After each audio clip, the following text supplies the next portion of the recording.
Buenas noches a todos.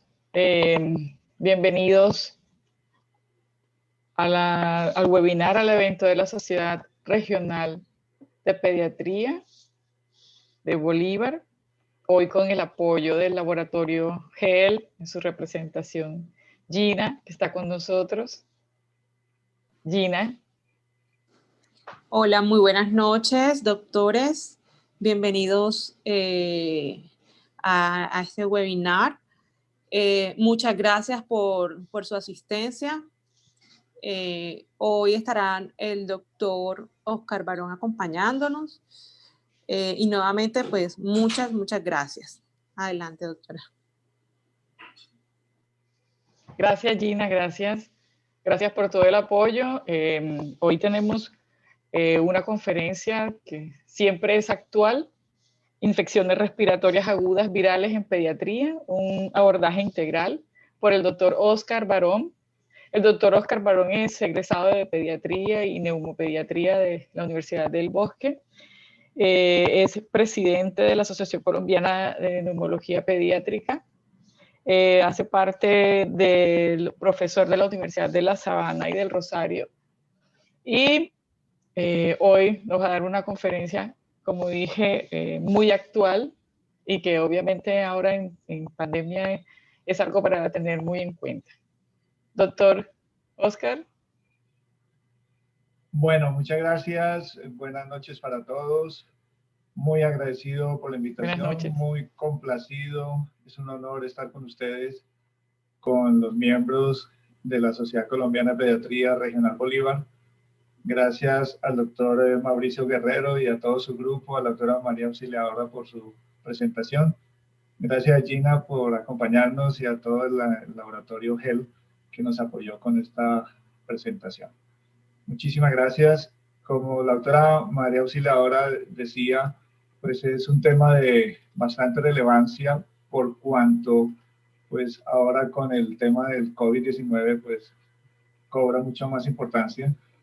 Pero en realidad hoy no nos vamos a referir prácticamente a COVID-19, sino nos vamos a referir a las infecciones respiratorias agudas comunes y corrientes, las de siempre, las convencionales, las que siempre enfrentamos, y que pareciera que estuvieran un poquito relegadas a un segundo plano, pareciera que desaparecieron, pareciera que no nos están afectando, pero vamos a ver cómo es solo el efecto de una pandemia que ha cambiado mucho la epidemiología, ha cambiado mucho el comportamiento de las infecciones, pero que seguramente cuando empiece a ceder la pandemia, cuando volvamos a la normalidad, entre comillas, la nueva normalidad, y los niños vuelvan a los jardines, vuelvan a los colegios, todo el mundo se reintegra a sus labores, seguramente vamos a ver un recrudecimiento de estas infecciones y vamos a tener que estar preparados para enfrentarlas nuevamente como lo que son.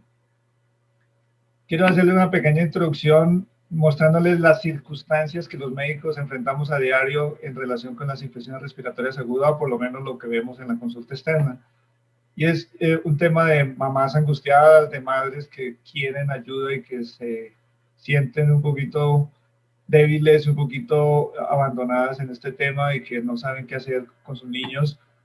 También vemos los niños que fallan al colegio con mucha frecuencia por sus cuadros respiratorios agudos. Hay bastante insatisfacción con los tratamientos recibidos. Y lo que siempre dicen de los médicos, que cuando consultan por estos cuadros respiratorios, el médico solamente les dice es un virus y ya, y no les da una respuesta realmente definitiva y que sienta la gente que hay una solución para esto. Y el otro aspecto importante es el uso indiscriminado de medicamentos de venta libre que son de dudosa efectividad y seguridad. Seguramente la gran mayoría de padres acuden a este tipo de medicaciones buscando una solución rápida y efectiva para estos problemas, lo cual en la gran mayoría de los casos no se da y realmente los pacientes siguen teniendo síntomas de manera recurrente. Voy a hablarles de algunas generalidades de infección respiratoria aguda, de la epidemiología, de la revisión de las etiologías de los virus respiratorios comunes. Voy a mencionarles algo de la fisiopatología de las infecciones respiratorias agudas en pediatría para comprender cómo se comportan estas infecciones en los niños y un abordaje integral de la infección respiratoria al final. Comencemos diciendo que las infecciones respiratorias, como ustedes bien saben, van desde las simples gripas o resfriados comunes hasta cuadros severos como neumonías o bronquiolitis. Hay muchas épocas del año en que esto aumenta, en particular en Bogotá, pues vemos que hay un pico estacional muy marcado entre abril y mayo y nuevamente en octubre y noviembre, que coincide con las bajas temperaturas y con la lluvia. Y en esas temporadas la consulta se satura porque de cada 100 consultas pediátricas ambulatorias que vemos, aproximadamente 70 se deben a infecciones respiratorias agudas. Y también recordar que esto conlleva importantes costos para el sistema de salud. ¿Qué factores son los condicionantes de la morbimortalidad actual por ERA? Lo primero es que generalmente la gente consulta de manera tardía, no por ignorancia ni por falta de conocimiento de lo que está pasando, sino por exceso de confianza frente a lo que son estas infecciones respiratorias. Y esto es particularmente notorio en los niños pequeños, donde un diagnóstico tardío o una atención tardía puede ser muy mala para la evolución de ese paciente. Hay fallas en identificación, manejo y seguimiento de los niños con especial factor de riesgo, por ejemplo, los niños que tienen asmas graves, los niños que tienen fibrosis quística, los niños que tienen inmunodeficiencias, los niños que tienen síndrome de Down o cualquier otra patología de base, cardiopatías congénitas, y puede ser que estos niños necesiten una atención mucho más rápida y mucho más efectiva para salir adelante. También hay fallas en el seguimiento y en la observación en urgencias, es decir, sobre todo ese paciente que ha ido a urgencias y ha sido atendido por un cuadro respiratorio agudo y que posiblemente tenga que ser visto en cuestión de horas o días para ver cómo ha sido su evolución, y que una vez que el paciente egresa hacia su casa no recibe una atención realmente de buena calidad o no tiene el acceso a esas consultas inmediatas que son tan importantes. Y también encontramos fallas en recursos físicos y humanos en hospitales y en la red de atención, no solamente desde el punto de vista de la capacidad que tenemos a veces para atender a estos pacientes por saturación de los servicios, sino también porque hay mucho personal de salud que no tiene un conocimiento suficiente sobre lo que significa una infección respiratoria aguda y sus factores de riesgo. Otro dato importante para recordarles es este concepto de las infecciones víricas recidivantes. Esto fue un concepto acuñado recientemente por algunos colegas. Por ejemplo, nuestro presidente actual de la Asociación Colombiana de Neumología Pediátrica, el doctor Journey del Bacher, en Bucaramanga, le gusta mucho usar este término para referirse a este grupo de niños que tienen estas características especiales. En primer lugar, niños en edad preescolar con más de 12 episodios de infección respiratoria al año, en contra de los 6 u 8 que consideramos normales. Recordemos que para la edad escolar eso es lo que se considera habitual. El segundo punto es que hay síntomas más graves de lo habitual, es decir, estos niños tienen unos cuadros respiratorios que casi siempre conllevan una enfermedad severa que los lleva a consultar a urgencias o incluso hospitalizarse. Hay compromiso en desarrollo postestatural y casi siempre estos cuadros coinciden con el ingreso a jardines o guarderías. Es posible que haya una coincidencia de factores en estos niños, una edad en la cual el sistema inmunológico aún es inmaduro y no tolera el ingreso a los jardines donde hay una exposición muy fuerte a infecciones virales, una exposición fuerte por la cercanía entre ellos y tal vez el hacinamiento y los factores propios de los jardines infantiles. Tal vez esto sea más notorio en climas fríos donde los salones son más cerrados, menos ventilados, pero creo que igual en tierras cálidas, en la costa también se puede ver este problema. ¿Cómo ha sido la epidemiología de la infección respiratoria aguda? Pues ustedes la conocen muy bien. Acordémonos que las infecciones respiratorias agudas ocupan el primer lugar en mortalidad. Esta es una estadística de hace 5 años donde mostraba que estaba por encima de las diarreas, del HIV, de la tuberculosis, de la malaria, de la meningitis, de la tosferina, de la hepatitis. Es decir, es un problema de salud público muy relevante. Recordemos que la prevalencia de infección respiratoria aguda es alta en la gran mayoría de países en desarrollo. Colombia estaría en un grado intermedio, pero no nos podemos confiar. Realmente estas son cifras globales que representan lo que está sucediendo a nivel de todo el país, pero sabemos que hay regiones de mayor prevalencia de infección respiratoria aguda dada por las condiciones socioeconómicas, culturales y ambientales.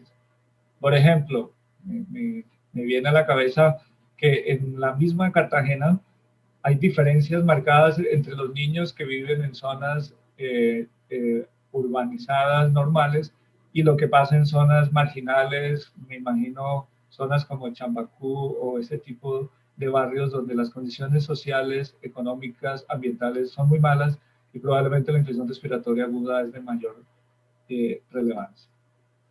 Esto es muy curioso verlo ahora, y esta foto la tengo desde hace más o menos 10 años y no tiene nada que ver con el COVID-19, sino que quiere representar cómo a través de los años los médicos hemos tenido que enfrentar el tema de las infecciones agudas, buscando no solo proteger al paciente, sino protegernos a nosotros mismos. Y es paradójico cómo, a pesar del desarrollo tecnológico y de toda la evolución que ha habido en la medicina, sigamos teniendo o estemos acechados por estas infecciones y tengamos que seguir tomando medidas de precaución muy extremas para lograr enfrentarlas.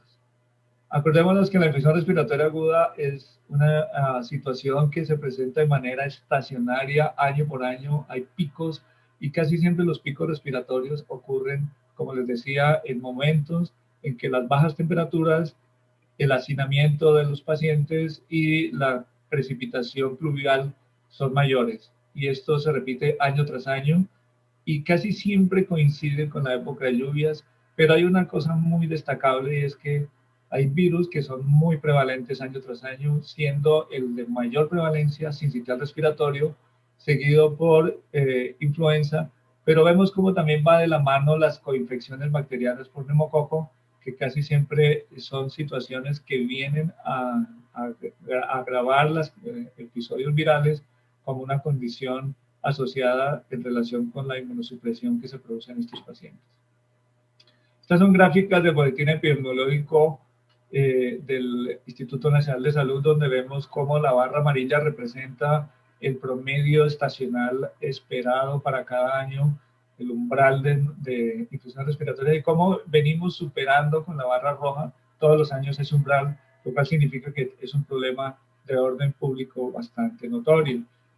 Sin embargo, para el año 2020 ha ocurrido algo bien curioso. Los puntos negros son los casos que han ocurrido de infección respiratoria aguda en Colombia en las semanas entre la 1 y la 42 en la que estamos, en la cual hubo un incremento notorio de infección en el primer trimestre en relación con condiciones de clima, pero como hubo una decadencia de esta infección en los últimos meses que puede tener que ver con la pandemia. Y es un fenómeno que no tiene una explicación sencilla, pero probablemente el hecho de que los niños han estado confinados, guardados en sus casas, ha llevado a que las infecciones se hayan disminuido por la falta de contacto entre ellos.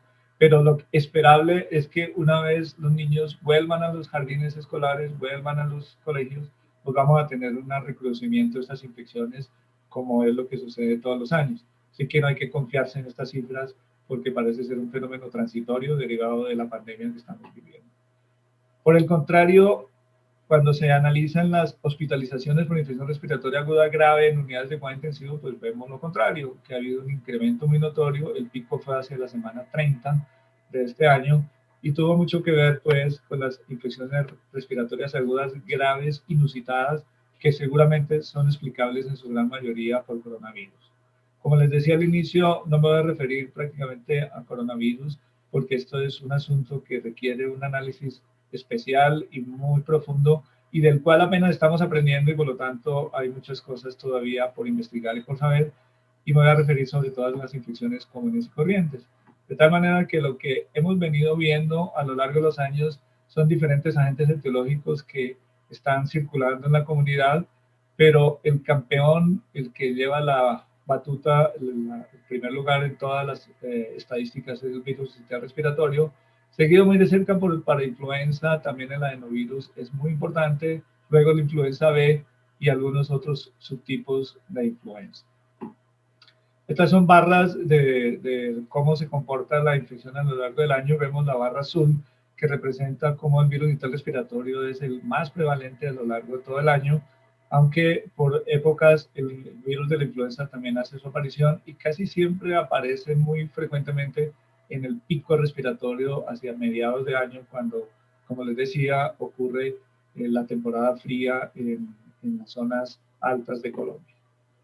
Esta es una gráfica que saqué del texto de Harrison, la última edición, donde vemos la constelación de virus que están apareciendo como patógenos respiratorios y cómo la expresión de estos virus es muy variable, que va desde el resfriado común, neumonía, bronquiolitis, en el caso del sincitial, el parainfluenza que se expresa más como un croup o una infección respiratoria baja, adenovirus que da más resfriado como una faringitis, los virus de la influenza con su cuadro típico de influenza, el enterovirus que a veces es una enfermedad febril aguda con comportamiento muy variable, el herpes simple con gingivostomatitis y metanemovirus que da también compromiso tanto alto como bajo.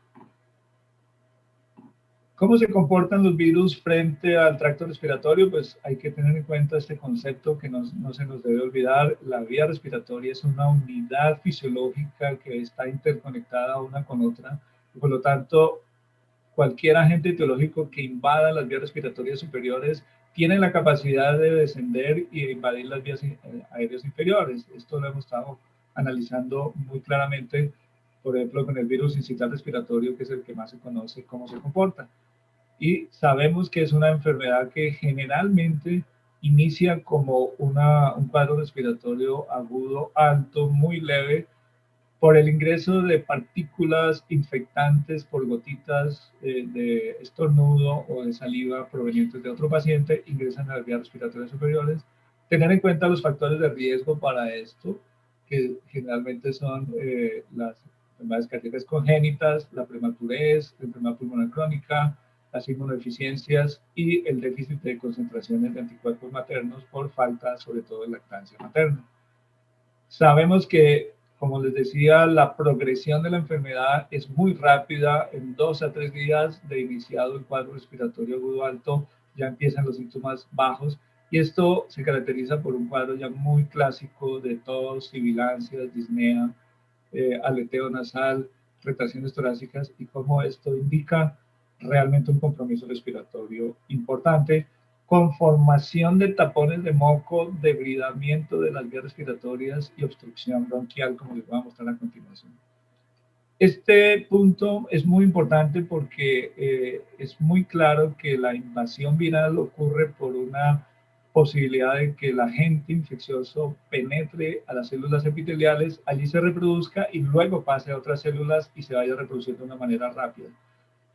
De tal manera que una de las intervenciones más importantes que podríamos tratar de hacer, así como se está pensando en coronavirus, es que detengamos el ingreso del virus al epitelio celular para que la progresión de la enfermedad no se dé y el paciente pueda mejorar. Sabemos que una vez que el epitelio es dañado y se estimulan las glándulas productoras de moco a nivel del epitelio respiratorio bajo, y que estas células se degradan y se descaman, se van formando acúmulos de células que van formando tapones que llevan a la obstrucción bronquial y generan el colapso alveolar, que es el causal del trabajo respiratorio de nuestros pacientes. En otros casos es la migración de células con descamación lo que lleva a la obstrucción y hace que la obstrucción sea parcial y genere las sibilancias, los roncus y la dificultad respiratoria en nuestros pacientes. Pero lo muy curioso de todo esto es que hasta ahora ninguna de las terapias convencionales utilizadas, los bronquidilatadores, la epinefrina, racémica o natural, la terapia con glucocorticoides, incluso la solución salina hipertónica, no han mostrado una efectividad suficiente en nuestros pacientes, por cuanto el daño celular producido por el virus ya es una situación que no va a ser susceptible de mejorar con fármacos, lo cual implica que tengamos que trabajar de una manera mucho más preventiva y en momentos más tempranos de la enfermedad para tratar de evitar esta lesión que ya es irreversible. Esta es una gráfica que muestra cómo se comporta el metanemovirus a nivel del intersticio pulmonar y vemos cómo Estos agentes virales desencadenan una cascada inflamatoria muy fuerte mediada por interferones y con liberación de mediadores inflamatorios a partir de la activación de las células Th1. De tal manera que este es el eje del daño que ocurre en estos pacientes y en el cual deberíamos poder intervenir farmacológicamente para tratar de detener esta evolución.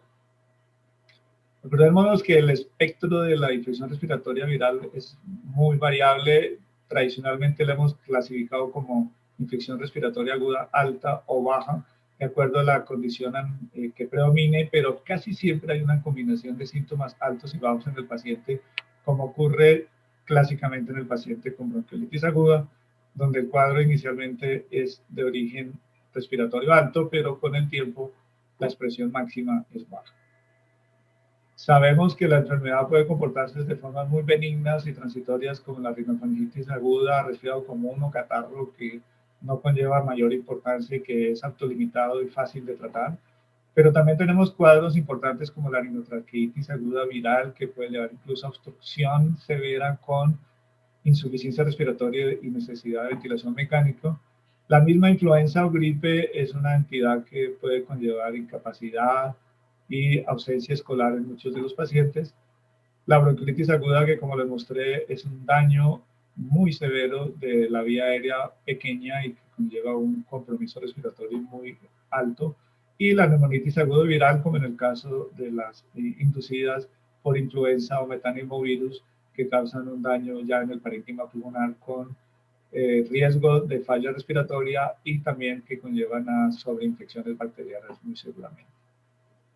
¿Cómo es el enfoque terapéutico convencional de la cera? Pues usted lo conoce y les recuerdo este acrónimo, FALTAN, donde pues básicamente lo que se propone es un manejo adecuado de la fiebre, idealmente con acetaminofén, ofertar alimentación e hidratación adecuada para mantener las condiciones del paciente, lavado de manos del paciente y sus cuidadores, cuidado de la tos, sobre todo con la administración de líquidos y no se recomiendan antitusivos, estar pendiente de los signos de alarma, que son signos muy claros que nos indican que el paciente requiere una atención especial y que debe ir a urgencias, y descongestionar o limpiar la nariz, generalmente con suero fisiológico. Como ven, son medidas muy generales y muy básicas.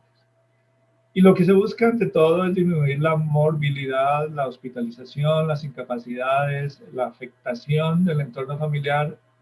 Se busca usar lo menos posible medicamentos innecesarios y permitir que el paciente se recupere rápidamente. Sin embargo, hoy en día tenemos una limitación grande y yo creo que ustedes también la están viviendo con la pandemia. Nos hemos tenido que conformar con las consultas de telemedicina y como lo ven aquí, nuestra intervención y nuestra posibilidad de llegarle al paciente es bastante limitada y por lo tanto tenemos un problema en este momento para identificar cuáles son los pacientes que tienen las infecciones y poderles dar una atención de primer nivel. ¿Cómo sería un abordaje integral o bioregulatorio de sistemas de las infecciones respiratorias virales? Les quiero comenzar por decir este concepto del iceberg, no en el concepto de la parte visible e invisible, sino lo siguiente. La medicina convencional trata ante todo el manejo de los síntomas, que sería la parte visible del iceberg. Cuando un paciente, por ejemplo, tiene fiebre, pues lo que hacemos es darle antipiréticos, acetaminofén, para tratar de quitar el síntoma y ocultar esa parte visible del problema, pero nos estamos olvidando de la parte grande, que es el proceso inflamatorio o el proceso infeccioso que el paciente está teniendo, que es el que verdaderamente necesita atención. No basta con que le quitemos la fiebre al paciente porque no va a cambiar la evolución natural de la enfermedad. Y por lo tanto, en la medicina bioregulatoria de sistemas lo que se busca es tratar todos los mecanismos inflamatorios involucrados en el proceso del paciente para lograr una recuperación rápida y plena del paciente.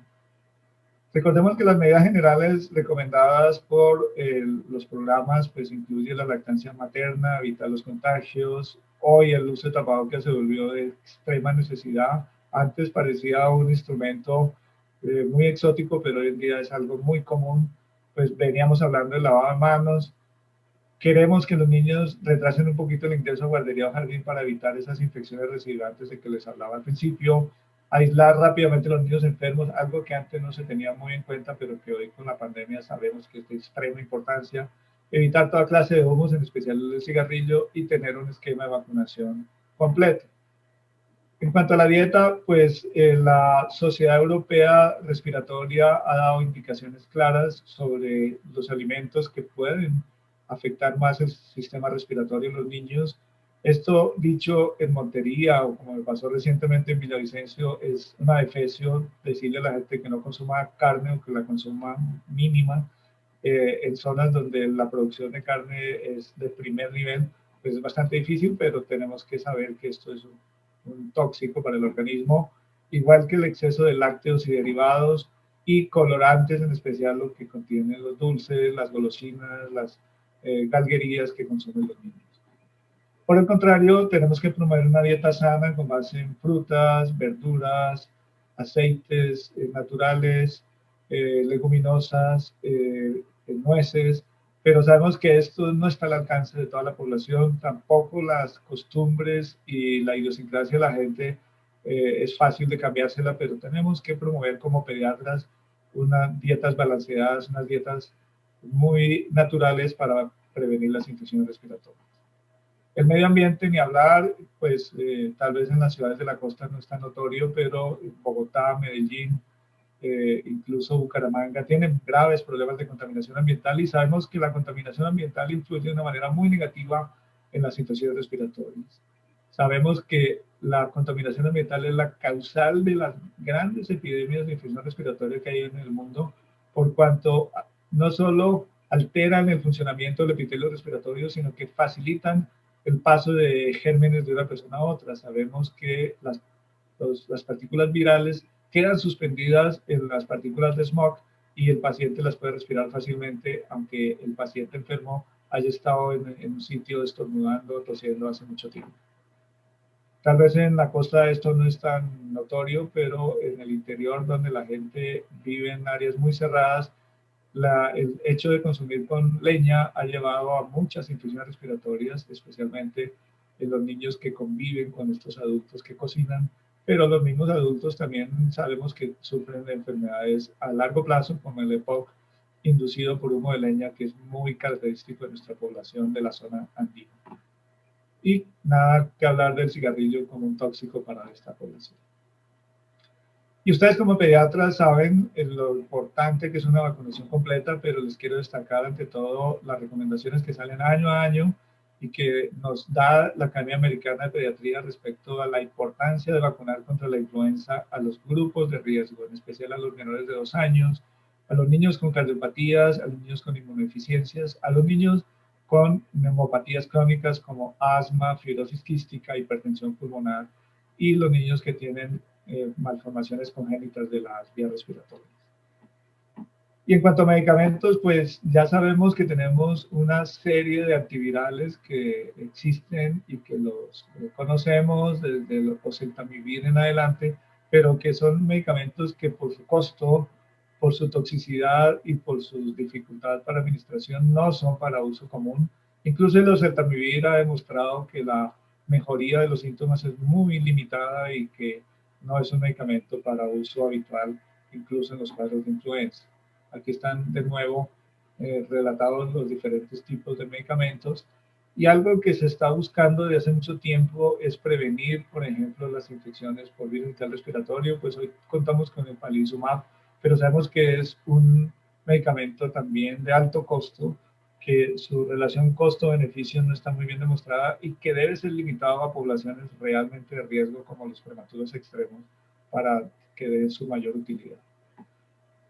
Esta es una revisión que hizo el doctor Castillo en el libro de Neumología Pediátrica, primera edición de la Asociación Colombiana de Neumología Pediátrica, donde él recopila toda la información que a lo largo de la literatura en términos de intervenciones para el tratamiento de las infecciones respiratorias agudas leves y encuentra que la mayoría son medicamentos que se usan de una manera indiscriminada, pero con una efectividad desconocida o muy baja, lo cual quiere decir que estamos malgastando todos estos recursos sin necesidad y que no conllevan realmente un beneficio importante para nuestros pacientes.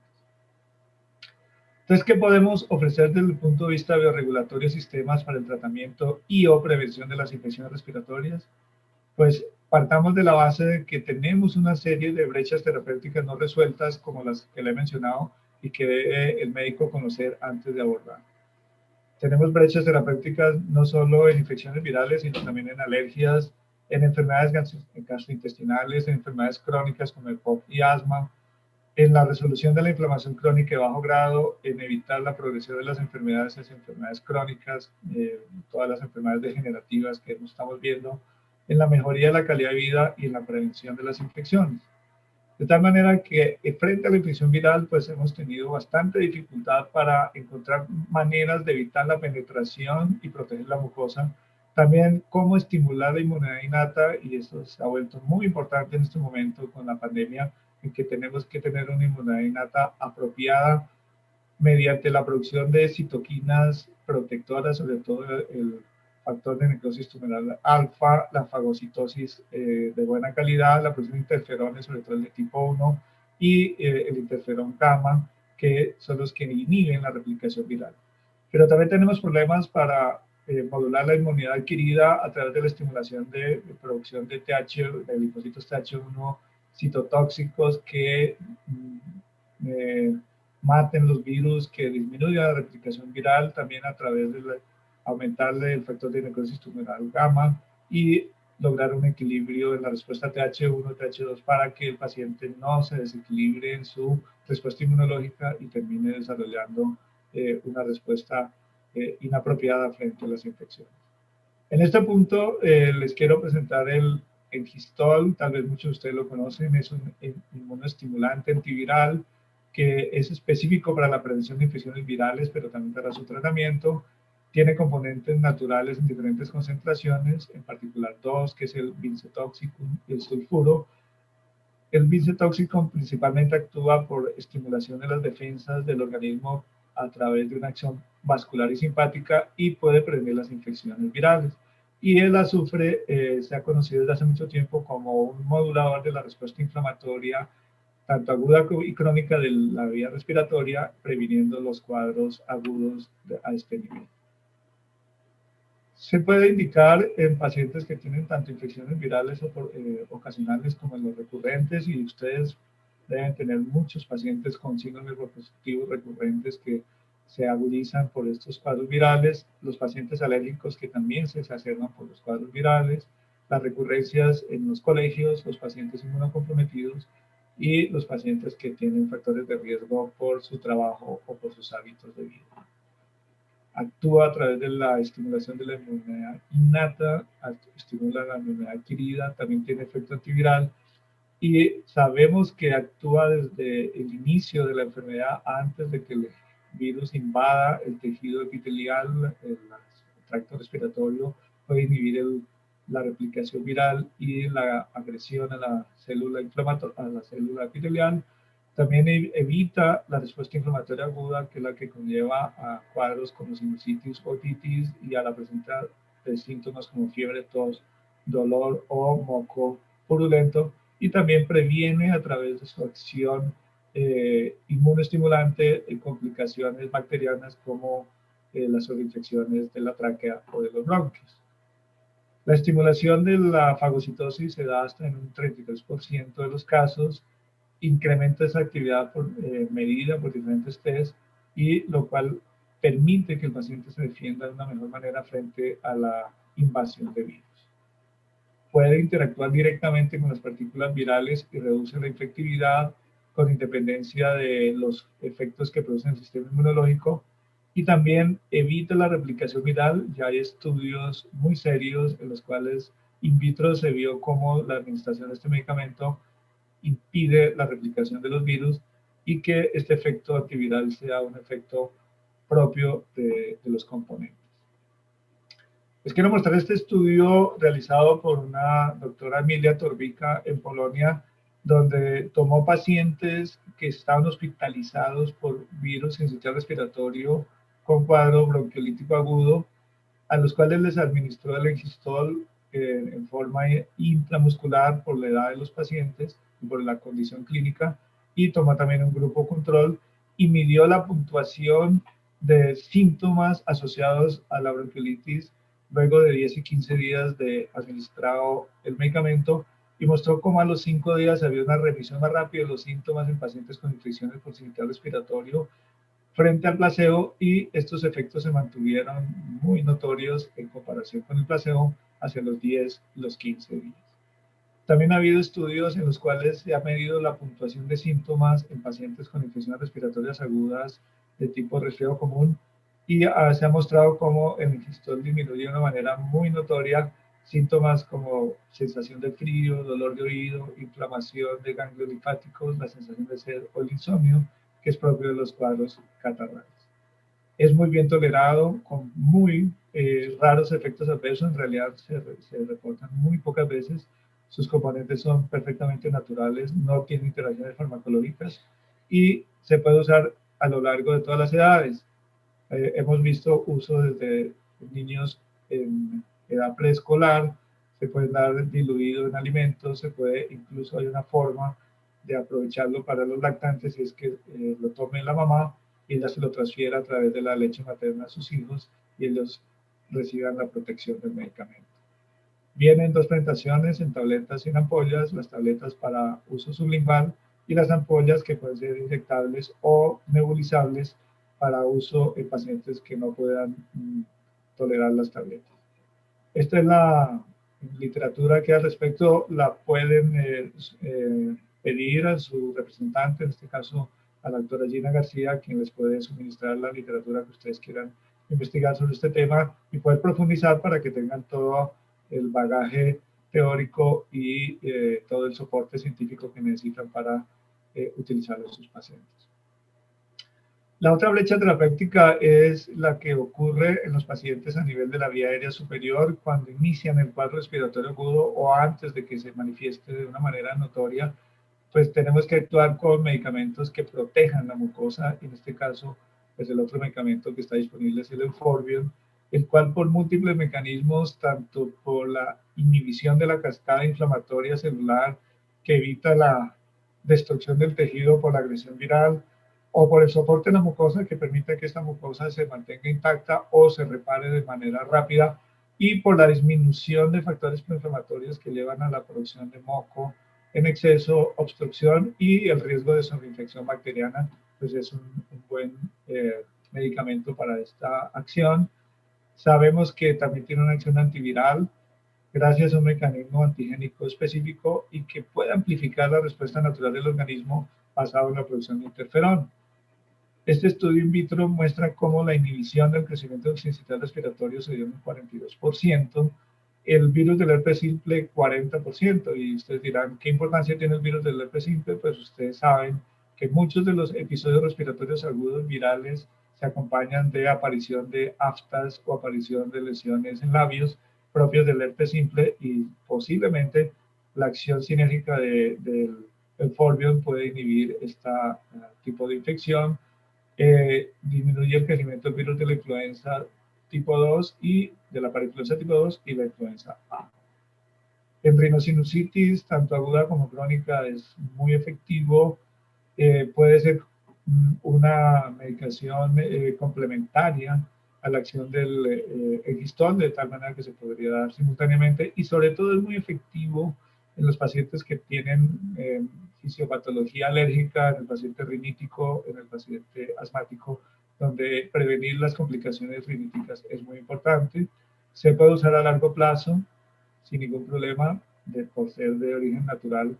También tiene mínima posibilidad de efectos secundarios, es muy bien tolerado, realmente la aplicación es fácil, no tiene mal olor, no tiene sensaciones incómodas y se tolera bastante bien, y se puede usar tanto por vía spray como por vía nebulizable, al igual que el Ingistol en los pacientes que necesitan nebulizar.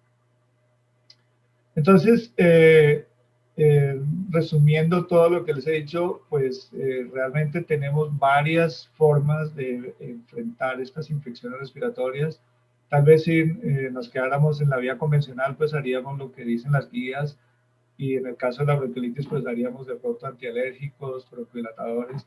Pero si quisiéramos dar algún soporte bioregulatorio, pues tenemos a disposición el Ingistol, también existe el Grip Gel, podemos usar probióticos, pero también podemos hacer un soporte convencional con bioregulatorio predominante que sería el engistol, y si quisiéramos usar de manera pura medicamentos bioregulatorios, podríamos utilizar el engistol, el Forbion y Livgel como mecanismo. ¿Qué conclusiones y reflexiones les puedo dejar a partir de esta pequeña charla que les he traído hoy? Pues lo que ustedes ya han concluido a través de lo que les he dicho. Primero, acordarnos que las infecciones respiratorias virales son epidemiológicamente un problema importante en mortalidad en Colombia y que esto no ha pasado todavía. Simplemente hemos tenido un pequeño respiro que pues no ha sido fácil porque pues nos ha invadido un germen aún más agresivo y al cual tenemos que también enfrentar, pero seguramente vamos a seguir teniendo este problema año tras año si no lo enfrentamos de una manera apropiada. El manejo convencional de las infecciones yo considero que es poco satisfactorio tanto para el paciente como para su familia, y creo que hay una serie de expectativas y de necesidades insatisfechas que tenemos que lograr darle al paciente, porque si no, el paciente tendería más bien a automedicarse o a ir a la farmacia a usar una serie de cosas que no son convenientes para su salud. Las infecciones virales comunes podrían prevenirse, como es el caso del engistol, modularse y disminuir sus complicaciones, como podrían ser las complicaciones o el desarrollo de cuadros respiratorios severos, si se previenen adecuadamente mediante la inhibición de la actividad viral.